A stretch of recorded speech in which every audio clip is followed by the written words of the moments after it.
रूस के राष्ट्रपति व्लादिमीर पुतिन आज भारत के 2 दिवसीय दौरे पर आ रहे हैं। इस दौरे का विशेष महत्व है क्योंकि ये पुतिन की 2022 के बाद पहली भारत यात्रा है।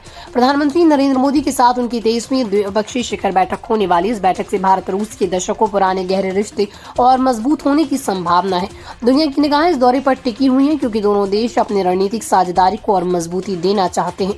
नई दिल्ली में फिरोज शाह रोड पर स्थित रशियन हाउस में पुतिन के दौरे से पहले एक खास फोटो प्रदर्शनी आयोजित की गई। ये प्रदर्शनी federal service for military technical cooperation और रोसोबोरोन एक्सपोर्ट की 25वीं सालगिरह के अवसर पर लगाई गई। प्रदर्शनी में भारत और रूस के प्रगाढ़ और पुराने संबंधों को दर्शाने वाली कई तस्वीरें रखी गई।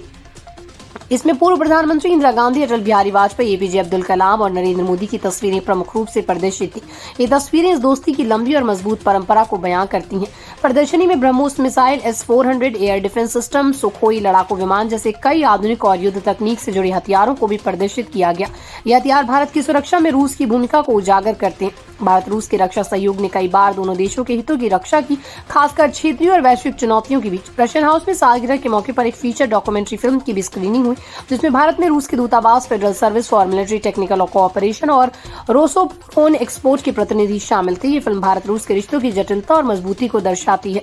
पुतिन के इस दौरे में कई महत्वपूर्ण समझौते होने की संभावना है। साथ ही वो नए टीवी चैनल RT इंडिया की लॉन्चिंग में भी शामिल होंगे।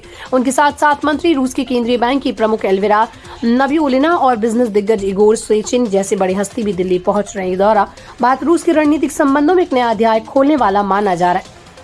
इस दौरे से दोनों देशों के बीच आर्थिक, रक्षा और तकनीकी सहयोग को नई दिशा मिलेगी। ये भारत रूस की मित्रता को और गहरा करने का मौका है, जो वर्षों से राजनीतिक, सैन्य और आर्थिक मोर्चों पर मजबूती से खड़ा है।